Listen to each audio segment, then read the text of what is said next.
So hello everyone, কেমন আছে সবাই? আশা করছি সবাই খুব ভালো আছে। ভিডিও শুরুতেই আগে সকলকে জানাই শুভ নববর্ষের অনেক অনেক শুভেচ্ছা। আশা করছি সকলের নতুন বছরটা খুব ভালো কাটছে আর সকলের সমস্ত ইচ্ছাগুলো পূরণ হোক, এটাই কামনা করে আজকে আমি আমার মিনি ব্লগটা স্টার্ট করছি। আমি সুপ্রিয়া রয়েছি তোমাদের সাথে।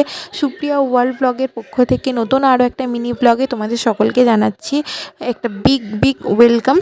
আর তোমরা থাকো সাথে, দেখতে থাকো একটা মিনি ব্লগ।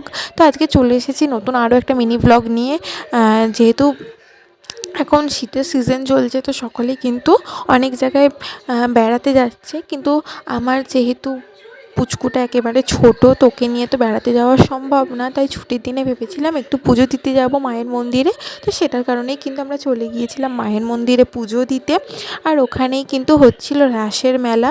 আর এই শীতের সময় তোমরা সকলেই জানো যে রাসের মেলা হয়। কারা কারা রাসের মেলায় ঘুরেছো আমাকে একটু কমেন্ট করে জানিও। তো যেহেতু ওই মন্দিরের ওখানেই কিন্তু রাসের মেলা বসেছিল, আর উলুবেড়িয়ায় রাসের মেলা বিখ্যাত, সেটা অনেকেই জানে।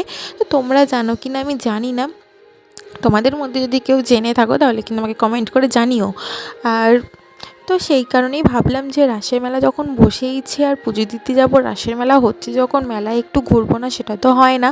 তো আমি আমার পুচকুটাকে নিয়েই কিন্তু পুজো দিতে গিয়েছিলাম, তাই অল্প একটু সময়ের জন্য হলেও কিন্তু মেলাটাতে ঘুরেছি। তবে পুরো মেলাটা তোমাদের দেখাতে পারলাম না, কারণ পুচকুটাকে নিয়ে ভিডিও করা তো সম্ভব না।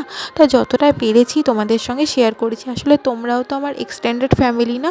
যবে থেকে আমি ইউটিউবটাকে আমার নিজের প্রফেশন বানিয়েছি, তো লাইফে যা কিছুই করবো সেটা তোমাদের সঙ্গে শেয়ার করব, সেটাই তো রুলস। কারণ তোমরাও তো আমার পরিবারের সদস্য, তাই ভালো মন্দ সবটা তোমাদের সঙ্গে ভাগ করে নেব, সেটাই স্বাভাবিক। তাই যতটা পেরেছি তোমাদেরকে কিন্তু দেখানোর চেষ্টা করেছি। তোমাদের কেমন লাগলো কমেন্ট করে জানিও।